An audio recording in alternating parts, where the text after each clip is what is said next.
All right. We're on, my friend. Hello. Hi, Hello. Sunday Oh, night. Wow, wow. It's so good to be here and to be with you. thank you. Thank you. Thank you. Thank you. Yeah, Sunday night. I can't think of a better way to begin a new week and close the last week and enter into a week with a new moon on Yep. its way. So it Libra. feels very in the Libra, yes, right? The Libra ruled by Venus, and we're talking. I think we're going to be talking about beautiful things. So I think everything is in alignment here. So. Thank you for being here, my dear, beautiful friend. So appreciate your taking the time and lending your voice to this humble SCCaR, sacred cracks, crevices, and rubies container, and looking forward to the magic that we co-create and weave in the next hour or so. So I would love to start with, how are you entering this conversation? How are you in this moment? So, you know what? I had a stressful day, but it's like I came home and I knew I was going to be on this podcast. I'm like, okay, I want to get into this space so that I could be open. And so I put down all the lights in the apartment. I put on amazing music. And I just took some time, and it Yeah. really was really nice because it gave me then the space to be open and settled now versus, and I think if we do more of that in life, it helps us because you get grounded for Yeah. you, and then you could step into everything else. Indeed. So that felt Indeed. really good. And I'm really excited to share tonight about, I always love our conversations about life. And you and I go deep into just the energy of life, what Yeah. life's about, the deep philosophical questions. Mm-hmm. So Mm-hmm. it's really always wonderful, to be a part of something that I really believe that you're doing right now is great. And so excited about that. And I'm excited about Monday. Like it's a new week, it's a new Yeah. beginning, it's a new day. Mm-hmm. And life keeps getting weirder and weirder, the news and what you hear. It's Absolutely. it's kind Absolutely. of crazy. And we have to take it. I used to take it day by day. Now I'm kind of like minute by minute, what's happening. Sure. For sure. Yeah, I And that's totally agree. Yeah. And so we have a week coming, and I wonder, one of the practices I love, I so appreciate what you said about grounding and being in the moment before a conversation. I did the same thing before getting on. And I also, Betsy, love to look at the week before I start a new week, like really what happened and what caused difficulty, and but in particular, what elicited wonder and awe and excitement in me. And I wonder if you can go back to last week and bring to mind a moment, something that you were doing, something you heard, smelled, ate, that just brought you such deep soul awe and wonder. Anything well, comes to mind. sure. I recently, over this summer, I was very honored to be asked to be a part of the memorial for the 1.5 million children that perished in the Holocaust. And I, along co-side my wonderful co-partner and co-painter, Julie, we were the muralists of this. We had to come up with this sketch and what it was going to be and what it was going to embody and how to bring all these amazing butterflies Mm-hmm. to life.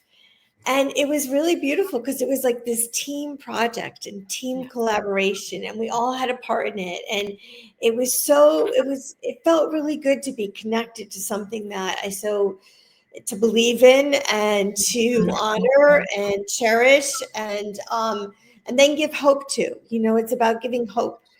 And so that was an amazing bringing that into this weekend. Somebody said something to me about it, and it really instilled it was a beautiful few months. Um, Mm-hmm. And I'm actually hopefully going to be a part of a project coming up in the spring at another, event like that.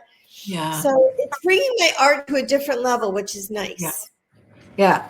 I love the representation of the children as butterflies. I just love butterflies and just a metamorphosis, what they turned into with wings.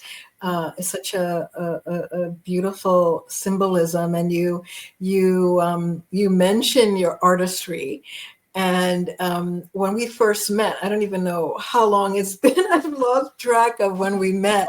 That's all right. A long, long time ago, and I always say to you that what was so striking to me was that looking at you was as if I was looking at a piece of art. Honestly, I don't know if I've ever put it that way, but that's what comes up to mind. The colors you chose, the what you emanated. If there was ever an embodiment of artists, I feel that's what I saw when I first met you. And so I would love to delve into, what does it mean to you to be an artist, to be a creative? That's a beautiful question. And I love being an artist. It's always been in my soul since I was a little girl. I remember staying up late one night and sketching, and I got lost in it. And I really loved what I created, and I couldn't believe what I created. I was like, wow. And it just made me want to do it more, learn more about it. And just where my art has gone from being an artist to a painter to a textile designer to I design a line of watches for Movado once. It just all these different things, and then textiles and clothing, and the beauty of all of it, of fabric, of print, of color, of travel, of bringing your experiences into your art, into your expression. And oh my God, what else? And being individual, Yeah. being an artist and being individual in who you are and what you have to say. And sometimes it's really hard, because you're really going off on your own trail, and that trail could Yeah. get really steep and rocky and hard. But it's Yeah. like believing in your faith, in your dream, in yourself, and Mhm. that this is who I am. This is why I'm here. Indeed. And what sources you? Where does inspiration come from for a painting? I also know that you're an amazing cook, or the way that you design your home. Like your creativity, it comes to the fore in so many different media. How does that come about? What is the relationship between something coming out of relatively nowhere, I put that in quotations, and then birthing it into the world? Is it possible to put into language, if you will, your creative process, what that So I think entails? that's it. Really, thanks for that question. I think it's really interesting because I think a lot of it comes from feeling good in you. So, how do you do that? You have to find spaces in your home, in your being, in your life, and nature. I now live 5 minutes from Silver Sands, which is the most beautiful state park, and I go there and at all different times of day and all different climates.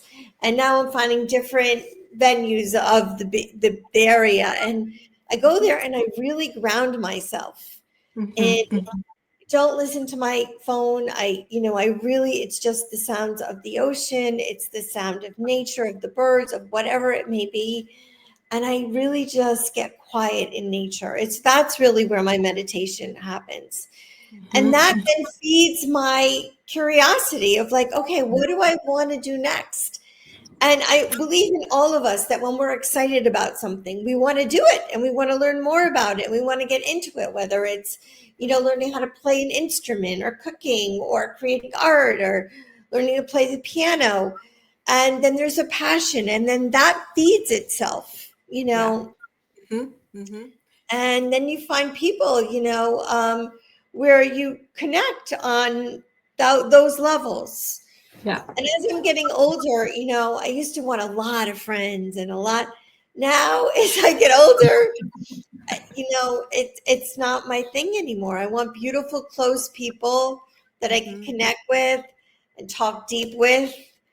And like your life changes. Yeah.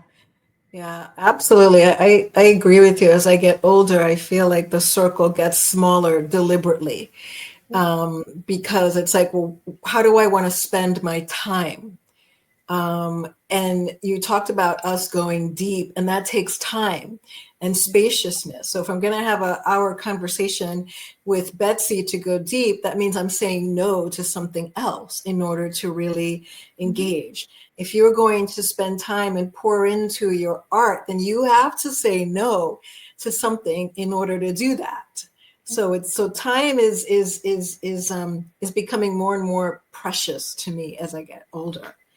So I am complete resonance with you. Did I answer your question on You that? did. You did answer my question. And speaking of going deeper, as we always do, you shared with me that you are working on a new painting. I know your art, so I know how beautiful an artist you are with your painting. And I wonder, as we continue delving deeper into the creative process, if you might share the origin story of this piece of art and where you are now and what you see for it going forward.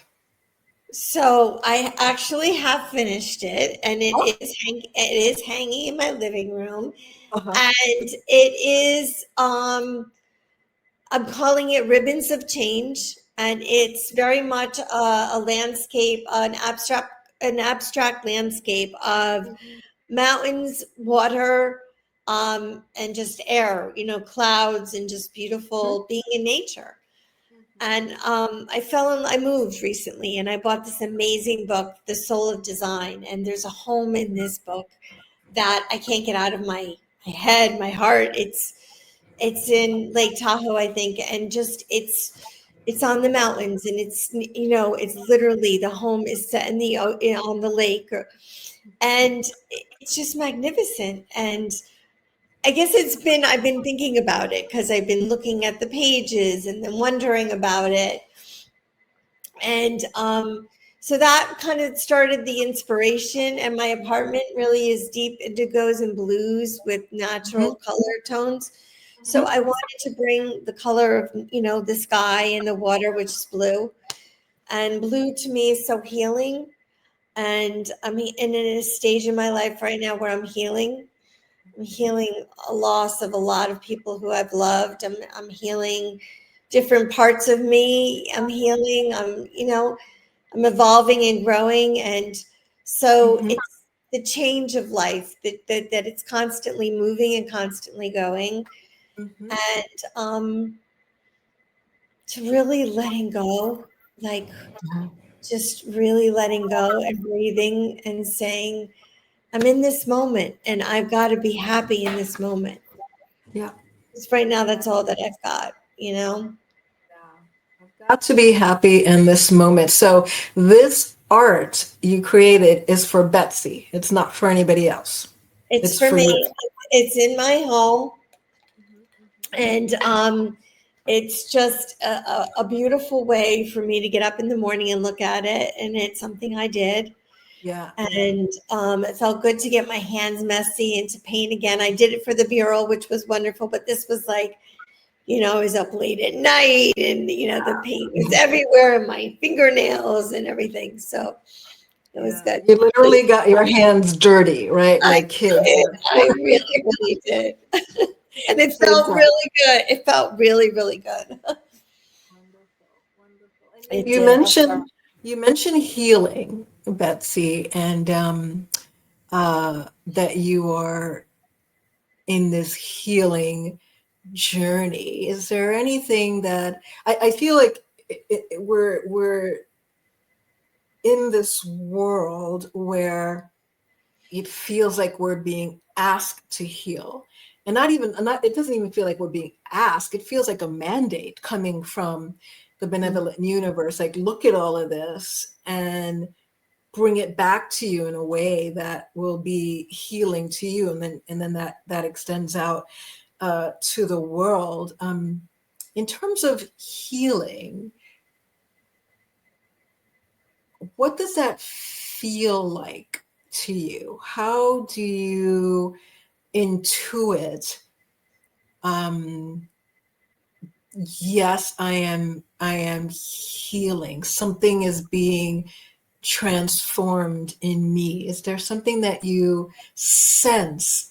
Where does it come to you that this intentionality to heal is actually happening in your body, in your psyche, in your soul, in your heart? You can feel it. You Mm-hmm. really can feel it. And it's, you're learning about yourself, as I'm getting older, you just, where you are, where you have to accept where you are at every point in your life. There's good and there's bad in everything. And I'm really always trying to find the good, and as much as I can every day. Not being any kind of Pollyanna, but just being I feel like when you put positivity into the world, more positivity comes. And we all want that. So it's a daily journey of just, what do I need to do right now? Take a deep breath, and where do I need to be? And on all levels, Yeah. being in life, being in my soul, being in just the energy of like, okay, what do I need to do to feel okay in this situation, wherever I Yeah. am? Yeah. Yeah. Yeah. And I'm taking the time that I need, which that's what feels really good. Mm-hmm. Mm-hmm. I'm taking Mm-hmm. the time, you know, and being near nature too is just a beautiful gift. By the water, it's your whole, your shoulders drop, everything comes to a different level. And the Yeah. same thing happens to me when I'm in the woods. Yeah. Yeah. I'm tuning into what you said. Your shoulders drop, right? Like, just even the visualization of that, like something like a burden is lifted Yeah. in some way, shape, or form. And for me, it's feeling less constricted. Like, I'm not so tight. That I feel almost like I'm melting.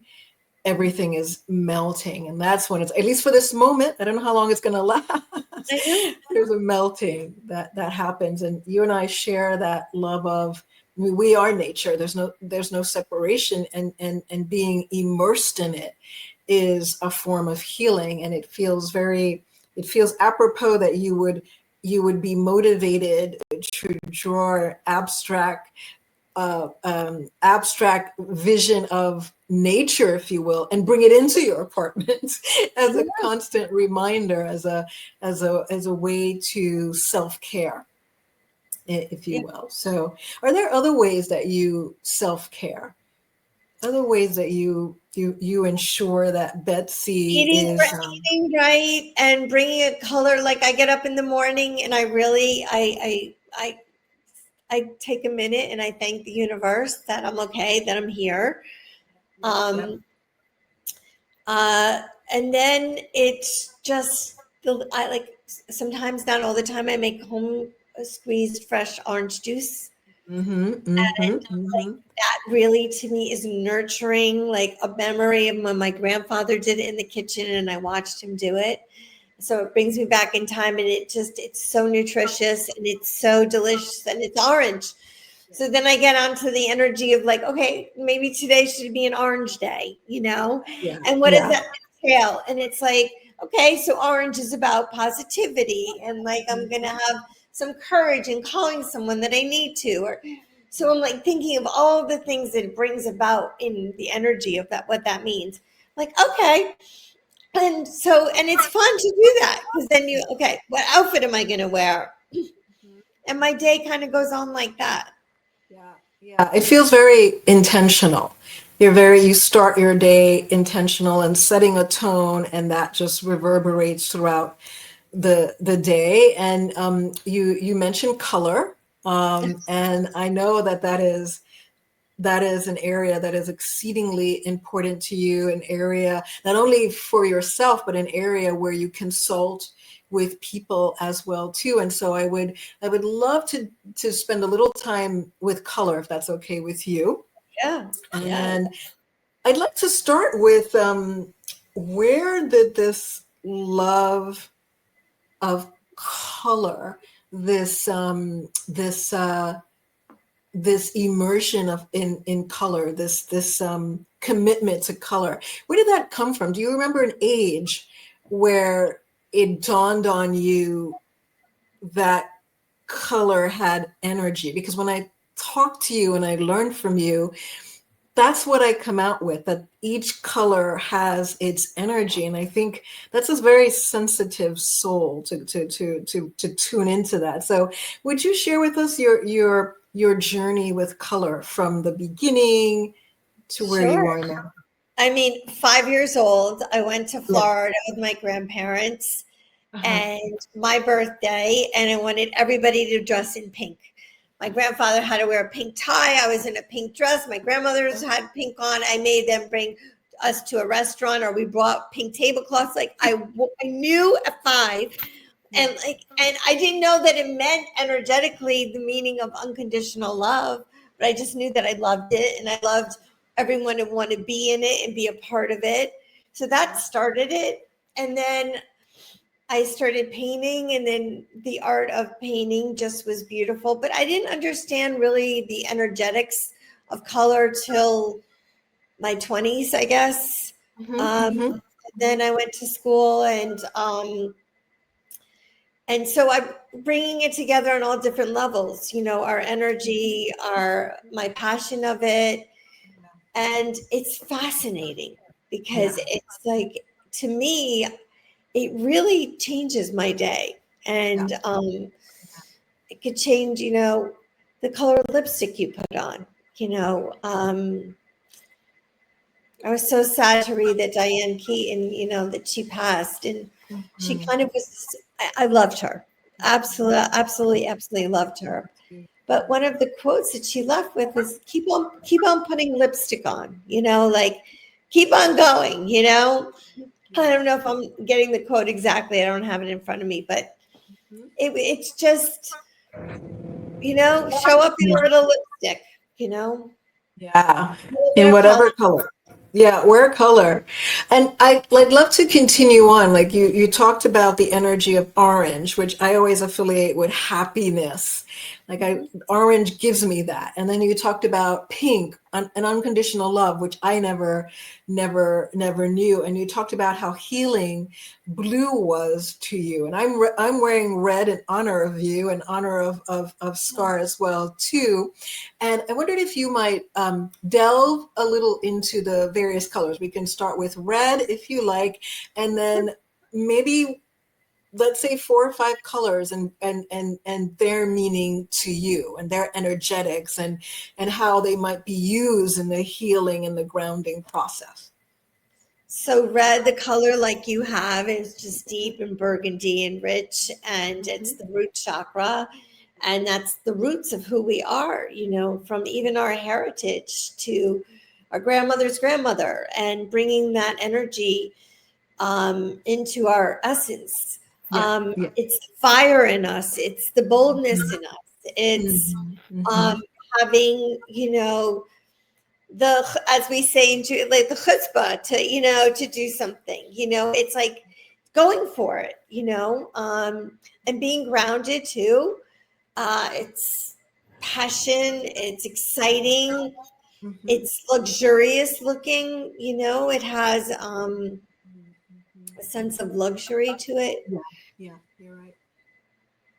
Orange, as I said, is playful. It's fun. It's um, just happy. And I think of always when I'm like, one of the things that I do when I'm like feeling down or I need some energy in me, it's I make home squeezed fresh orange juice. Yeah. You know, and it's a pain in the ass to do it because you really got to. It's messy and whatever, but it's like that glass of orange juice brings me back to memories, brings me back to just beautiful things. And orange opens us up, you know, and it brings more in our appetites for everything, appetites for life, for love, for food. Yeah. And yellow is our core, which is like we all have to work on our core because when our core is strong, we're strong. It's the color yellow. It's like the sun. It's the strength of us inside internally. It's very male dominated in essence. So it has a lot of power and grit to it. It's the I am, the I will, I can of who you are and owning that. It's a color that's in your face, but it's like it makes you smile, you know. It brings out something in people. It brings out something in me. The days now, these fall days, and you want to go take a drive, and the sun is shining, and the skies are so crisp blue. It's like, oh, this is what life is. These are the moments that are amazing. The green is the heart, and the heart is, oh my God, it's everything. It's our heart. It's what you base SCCaR on. It's I hope humanity goes more towards the heart in the next century and wakes up, because what we have here and what I saw today from some videos from it just makes me so sad. It makes me so sad that our country has come to this. So we need just love, humanity, kindness, goodness, the right things to be brought back together, you know, to glue us as one. Yeah. You know, people strive for things. It's not the things in life that we need or we want. It's the people, it's the relationships, it's the experiences we have, you know, and it's the feeling when you do good for something, or and someone asks you for help, and you're like, it feels so good to help, you know. So the heart, green, expansion, nature, love, money, just all of this. Our throat chakras, turquoise.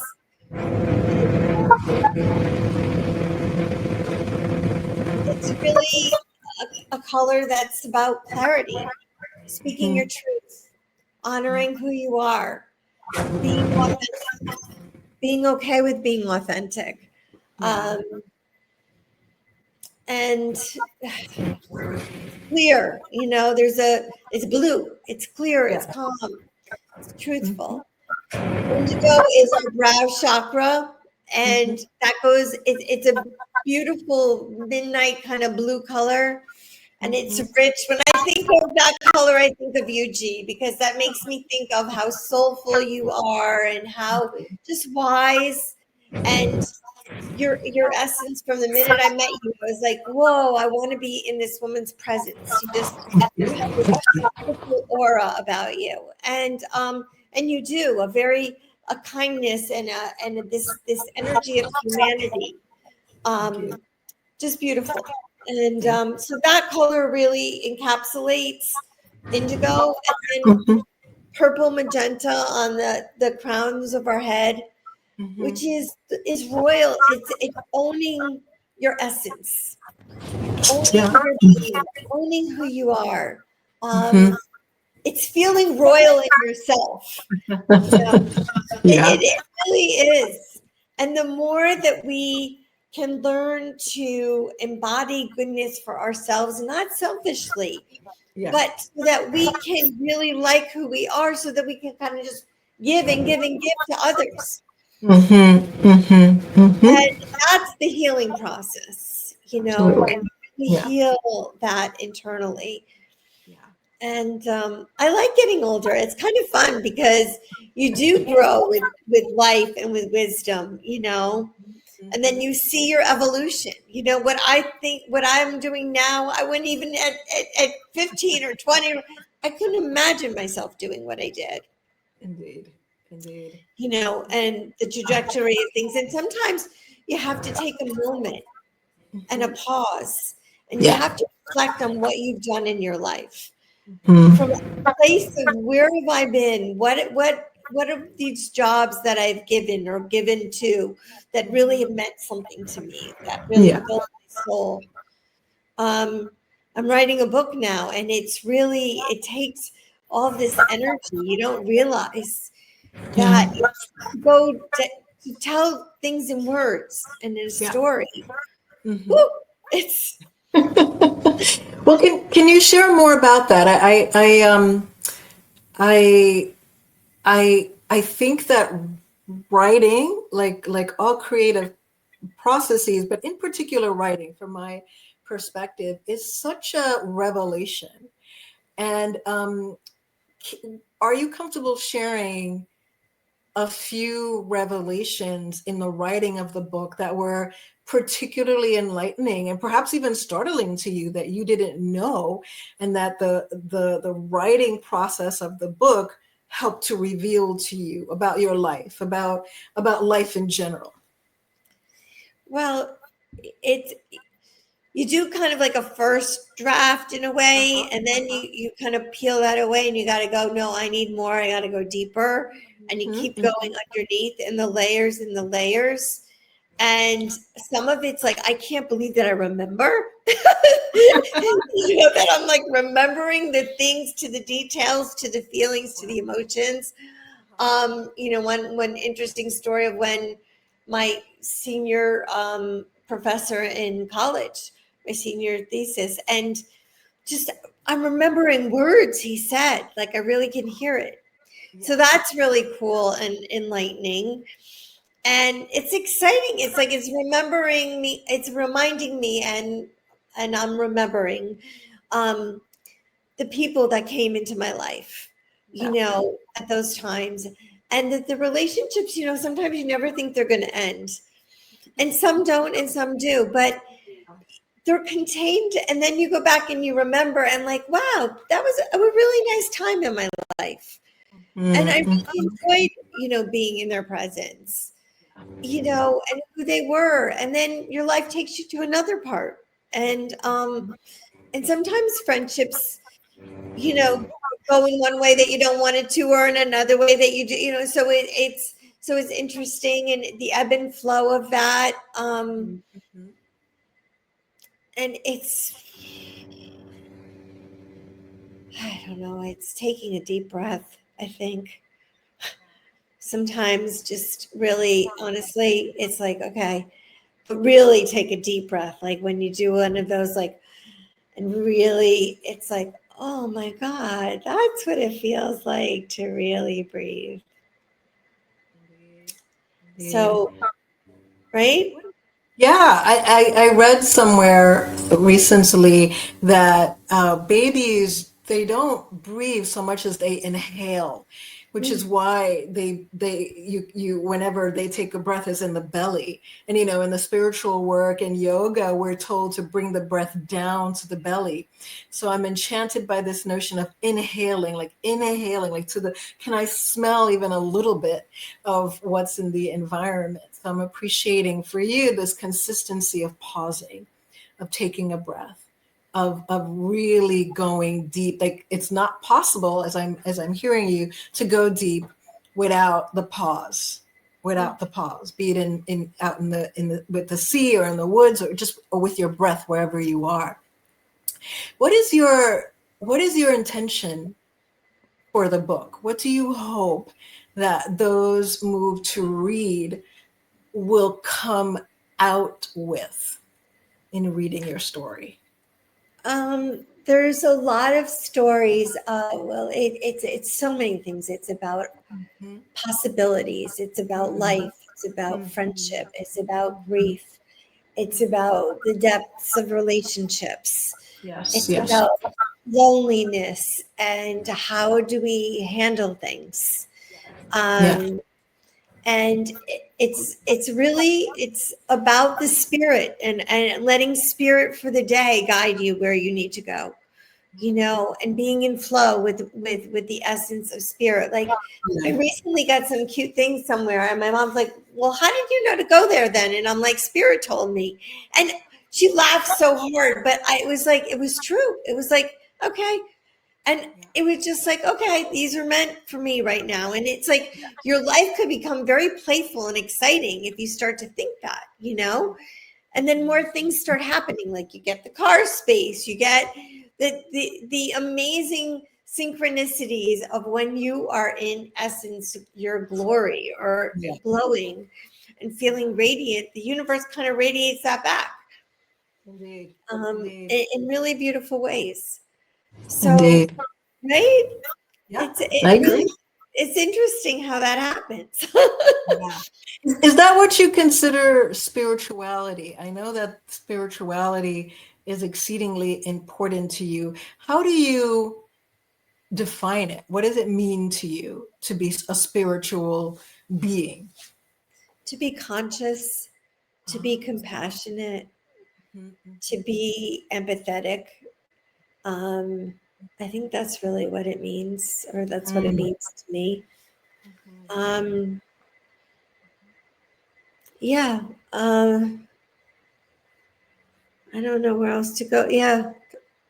Well, and you mentioned empathy and you mentioned compassion, and I feel like those are components of another subject I know is exceedingly important to you as it is to me, and that's love, which is this tiny word with a big connotations, and it means different things to different people. Like I have like a heart here in front of me, and I have this little heart that you gave me years ago in a program that Oh, we did, and I have a little love little. So for me, it's exceedingly important, like to see hearts and what it represents. And you mentioned that it's the green chakra. Excuse me, the green is the color of the heart chakra, and that's exceedingly important.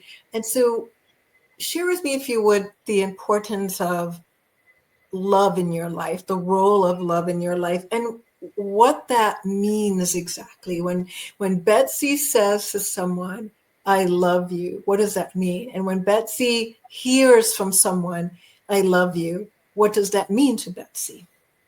oh wow. So, I when I love somebody, I give them everything, like who I am, what I am, all of me. And as I've gotten older, I don't give as much because I don't have the capacity like I did when I was younger, in the sense of my energy levels.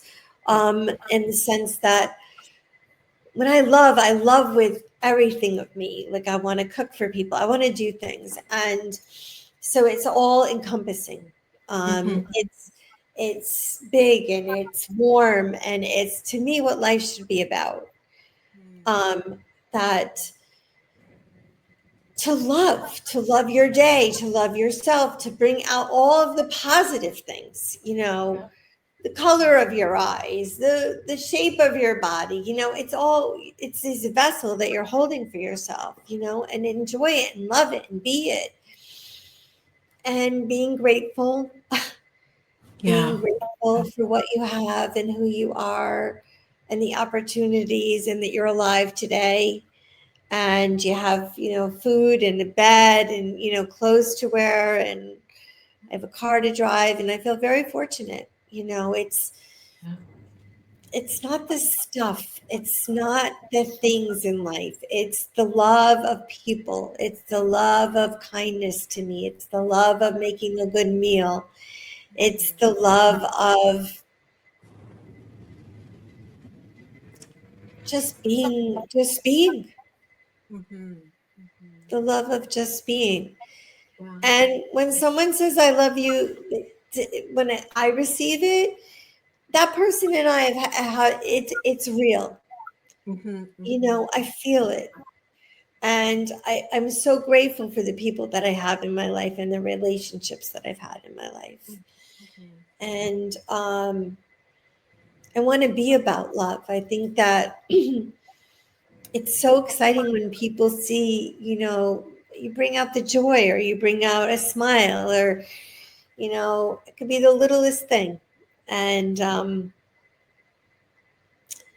love's complicated. Love in relationships is very complicated.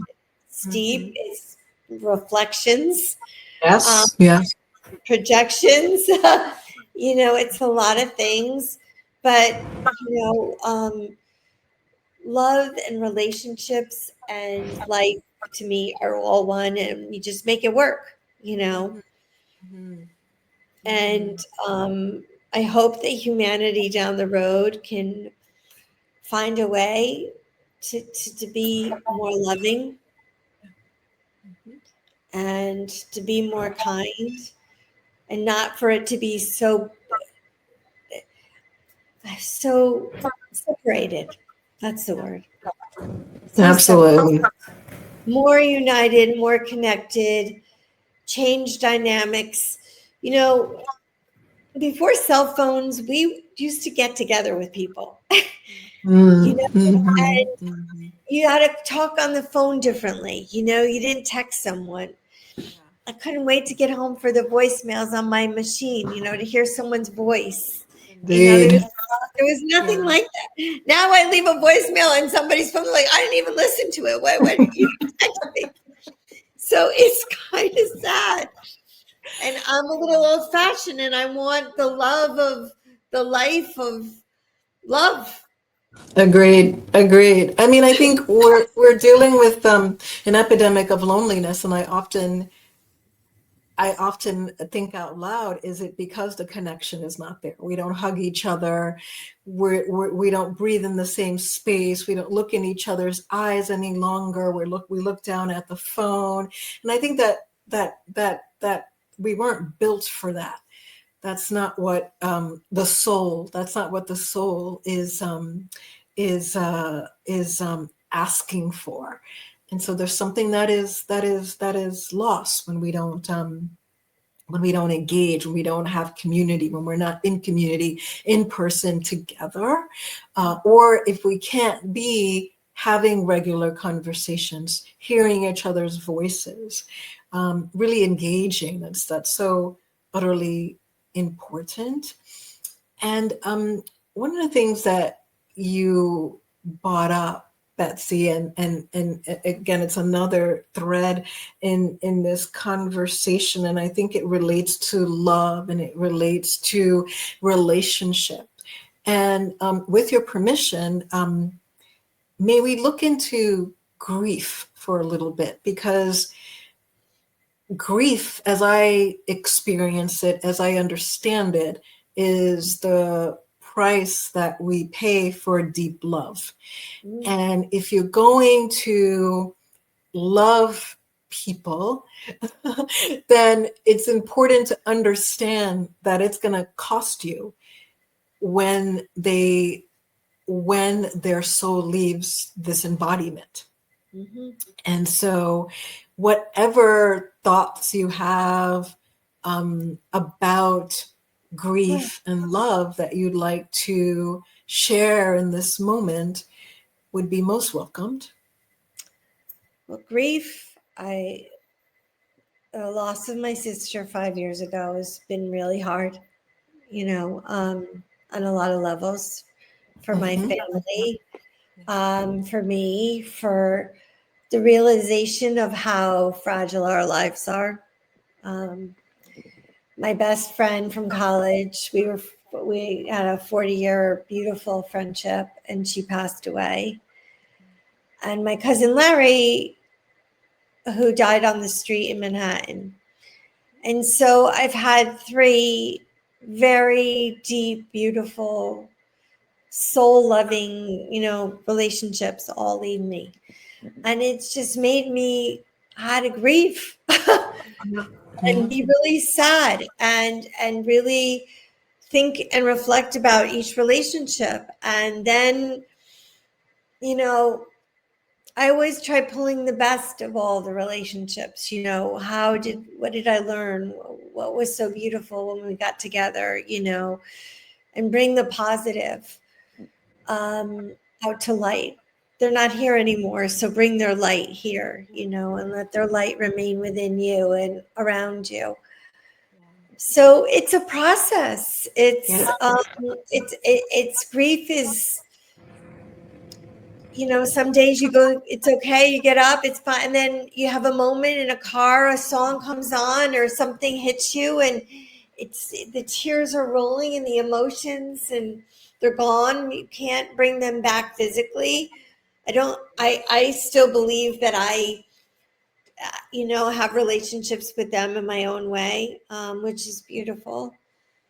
But grief of a friendship, sometimes that, even not someone passed it just, when you really love people and get to know people, and then it does it, whether they pass on or there's a grief, there's a time for healing, for being sad, angry, pissed off, whatever it may be, and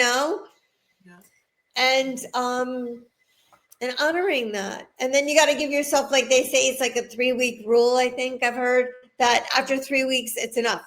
Okay. You got to, you can grieve. I think, is it 3 weeks or 3 months? It might be 3 months. I am, but then that's enough. So, Yeah. Because life goes on. Yeah. It's interesting.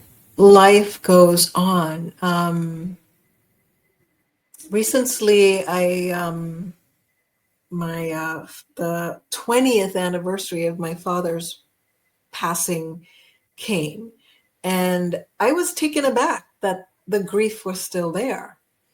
The tears came, the missing of the embodiment came. And so it was a reminder that, I suppose, with humans, given that grief is such a big emotion, there is this notion or desire to kind of get on with it. It's very much the energy. Let's just get on with it. And I think I too have a relationship with my ancestors who have gone, and I feel like my father was saying, nope. No, it's not a matter of getting on with it. I'm still with you. You still miss me, and it doesn't serve you to pretend that doesn't exist. Same thing with my grandmother as well, too. Like their essence is still with me.